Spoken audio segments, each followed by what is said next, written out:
بنانے کا خواب جناب اسپیکر تو ہوا میں اڑ چکا، لیکن آج کل ایوان صدر طوطے اڑا رہا ہے۔ جناب اسپیکر، نالائق اور نااہل حکومت کا دوسرا منی بجٹ، نالائق اور نااہل حکومت کا دوسرا منی بجٹ جناب اسپیکر، بزنس کمیونٹی کو یہ خواب دکھایا گیا کہ یہ بجٹ نہیں ٹیکس ریفارم ہے۔ آرام سے بیٹھ کے سنیں، اپنی نشست پہ بیٹھ جائیں آپ۔ جناب اسپیکر، یہ تقریر یہ آرام سے نہیں سن سکیں گے۔ جناب اسپیکر، دوسرا منی بجٹ بزنس کمیونٹی کو یہ خواب دکھایا گیا کہ یہ بجٹ نہیں ٹیکس ریفارم ہے اور اس میں ٹیکس کی چھوٹ دی جائے گی اور صنعت میں اضافہ ہوگا۔ لیکن جناب اسپیکر، بند ہوتے کارخانوں میں شٹر ڈالے دکاندار آج بد دعاؤں پر اتر آئے ہیں۔ جناب اسپیکر، تیسرا بجٹ پاکستان کے تنخواہ دار طبقے کو پیس دینے، چھوٹے سرمایہ کار کو تباہ کرنے اور جناب اسپیکر عام شہری کے منہ سے نوالا چھیننے کا بدترین حربہ ہے۔ یہ تیسرا بجٹ نہیں، یہ موجودہ نالائق اور نااہل حکومت کی تھرڈ کلاس پرفارمنس ہے۔ جناب اسپیکر، میں ہمیشہ یہ سوچتی تھی کہ انگریزی زبان میں 3 کا ہندسہ اتنا برا کیوں سمجھا جاتا ہے، لیکن اس حکومت کی کارکردگی دیکھ کر مجھے سمجھ آیا کہ تھرڈ کلاس کیا ہوتا ہے۔ جناب اسپیکر، یہ حکومت تو وزیر اعظم نے قوم سے خطاب کیا۔ جناب اسپیکر، وزیر اعظم میں نے کل بھی گزارش کی تھی کہ تمام یہاں پہ جتنے بھی ایوان میں آئے ہیں وہ سارے منتخب ہو کے آئے ہیں۔ اچھا جناب اسپیکر، آپ سے میری گزارش ہے کہ نہ آپ اپنی تذلیل کریں نہ اس ایوان کی کریں۔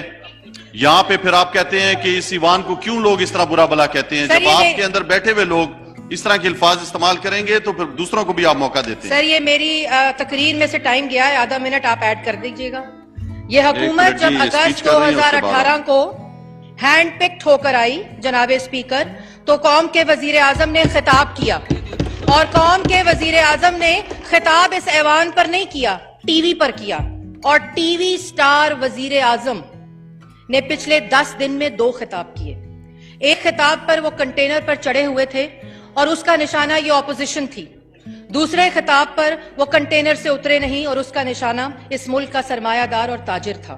پہلے خطاب میں وہ اس اپوزیشن کو نیب 2 سے ڈراتے رہے، اور دوسرے خطاب میں جناب اسپیکر وہ سرمایہ داروں کو اپنی فیلڈ ایمنسٹی کی فرسٹریشن نکالتے ہوئے نظر آئے۔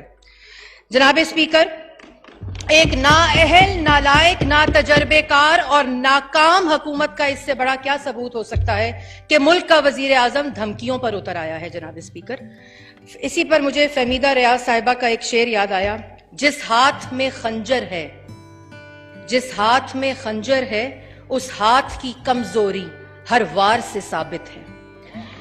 فہمیدہ ریاض صاحبہ کی روح سے معذرت کرتے ہوئے میں اس محاورے کی طرف اشارہ کرنا چاہتی ہوں جس میں ہاتھ میں خنجر نہیں، ہاتھ میں ماچس آ گئی تھی اور پورے جنگل کو آگ لگ گئی تھی۔ آج پورا پاکستان سلگ رہا ہے۔ جناب اسپیکر، نااہل اور نالائق حکومت کے پہلے بجٹ کی تقریر پر میں نے وزیر اعظم کے اس خطاب کا ریفرنس دیا تھا جس میں انہوں نے 2 تصاویر دکھائی تھیں کہ پاکستان کے عوام کے بچوں کے ذہن اس لیے چھوٹے رہ جاتے ہیں کہ خوراک کی عدم دستیابی ہوتی ہے، اور نشو و نما کے لیے بجٹ میں پیسہ رکھنا بڑا ضروری ہوتا ہے۔ جناب اسپیکر، تو میں آج چھوٹی ذہنوں کی حکومت سے پوچھنا چاہتی ہوں کہ یہ بجٹ بکس آپ کے سامنے پڑی ہیں، کہاں اس نشو و نما اور خوراک کے لیے پیسہ رکھا گیا ہے؟ جناب اسپیکر، ٹیسٹ پیپروں اور پرچیوں پہ آئی ہوئی حکومت سے پوچھنا چاہتی ہوں کہ تعلیم کے بجٹ کو کیوں آدھا کر دیا گیا ہے؟ جناب اسپیکر، ہائر ایجوکیشن کمیشن کے بجٹ کو آدھا اور 97 ارب تعلیم کا بجٹ، لیکن کامیابیوں کو ذاتیات تک محدود رکھنے والوں کا اصل مسئلہ یہ ہوتا ہے کہ وہ ذاتیات سے کبھی اوپر اٹھ نہیں سکے۔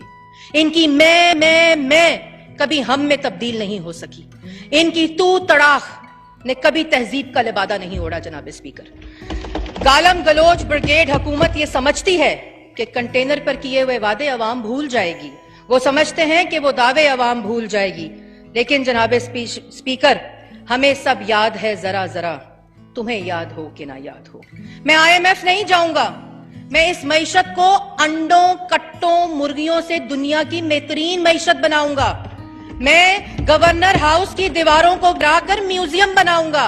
میں وزیر اعظم ہاؤس کی گاڑیوں کو، بھینسوں کو بیچ کر اس ملک کا خزانہ بھروں گا۔ یہ خواب بیچنے والا آج محض اوبر کمپنی کا ڈرائیور بن چکا ہے اور ہر رائڈ پر 5 سٹار مانگتا ہے. جناب اسپیکر، اب جناب اسپیکر اکانومی کا بہت بجٹ پہ بات ہو چکی، لیکن اکانومی کا ریپڈ فائر، کیونکہ جتنے ریپڈلی 10 ماہ میں اکانومی کو تباہ کیا گیا ہے اس کے کچھ خد و خال ڈیم اس کی ذاتی تشہیر پر خرچ ہو گئے جتنے ڈیم میں اکٹھے نہیں ہوئے. 10 ماہ میں ملکی قرضہ 5000 ارب ریکارڈ قرضہ، 3% مہنگائی کو 12% پر لے گئے، ترقی کی 5.8 کی شرح کو 3% پر لے آئے، پیٹرول کی قیمت میں 23% اضافہ، بجلی کی قیمت میں 25% اضافہ، گیس کی قیمت میں 145 روپے اضافہ، گورنمنٹ بجٹ ڈیفیسٹ میں 28% اضافہ، ٹیکس ریونیو میں 1500 ارب کا اضافہ، 1500 ارب کا اضافہ. جناب اسپیکر، روٹی جناب اسپیکر 11 روپے سے 25 روپے. جناب اسپیکر، کہا گیا تھا اتنی نوکریاں ملیں گی برطانیہ اور امریکہ کے لوگ آ کے پاکستان نوکریاں کریں گے، اور یہ کہا گیا تھا کہ لیکن آج بھی جناب اسپیکر 10 ماہ میں جتنی اکانومی شرنک کر گئی ہے، آج بھی پاکستان کا پڑھا لکھا نوجوان گلے میں ڈگری ڈالے خودکشی پر آمادہ ہے. لیکن ملی نوکریاں جناب اسپیکر، شاندار نوکریاں ملی، ایسی نوکریاں ملی کہ غیب سے نوکریاں ملی.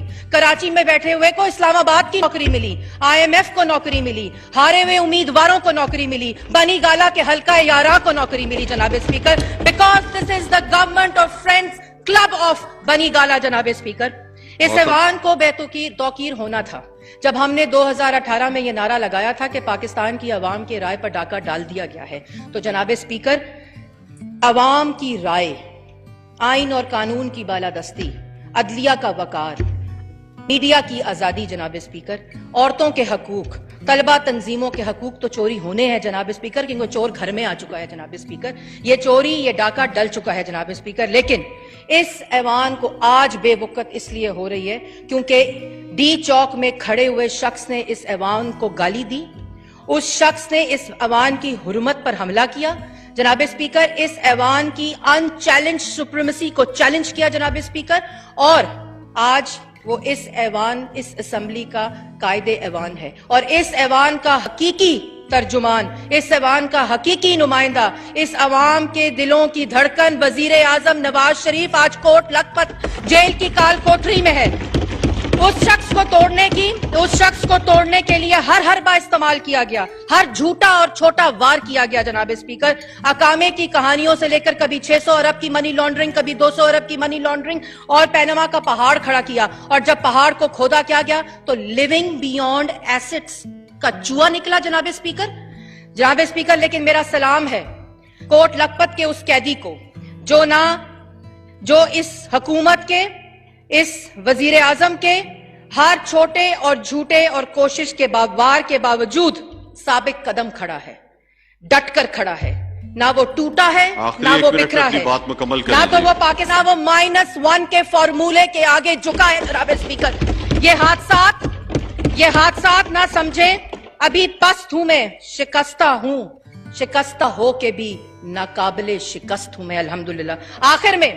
آخر میں جناب اسپیکر، یہ اسی نواز شریف کے منصوبوں کا صدقہ ہے جو آج آپ کھا رہے ہیں. کبھی بجلی پوری کرنے کا دعویٰ کر کے، کبھی کسی موٹر وے کا افتتاح کر کے، کبھی ہیلتھ کارڈ کا نام بدل کر.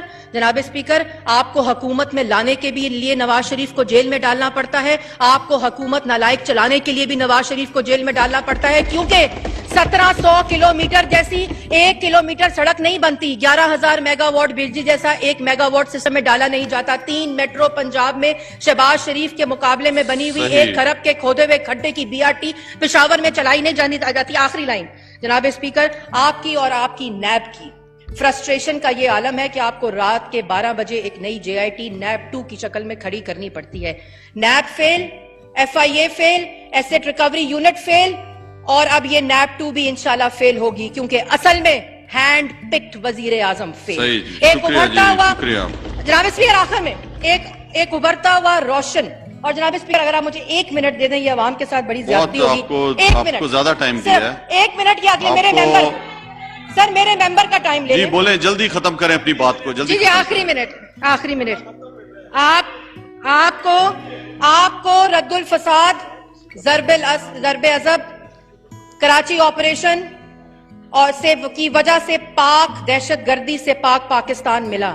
آپ کے دور میں دہشت گردی کا ناسور واپس آ رہا ہے جناب اسپیکر, اور نیب کی نظر آپ کے ذریعے ایک چھوٹے سے فہمیدہ ریاض کے اشعار, اور میں ختم کروں گی اپنی بات. نیب کی نظر ہے جی, یہ میں کہہ رہی ہوں. کوتوال بیٹھا ہے کیا جواب دیں اس کو, کوتوال بیٹھا ہے کیا جواب دیں اس کو, جان جیسے تڑپی ہے کچھ عیاں نہ ہو پائے. ہاں لکھو سب سچ جو کیا بہت کم, جو ہو سکے تو اور, جس نے راہ روکی ہے وہ تمہارا آقا ہے. ہم نے دل میں ٹھانی ہے راہ صاف کر دیں گے, اور تم کے نوکر ہو تم کو معاف کر دیں گے. اور آخر میں جناب اسپیکر ایک ابھرتا ہوا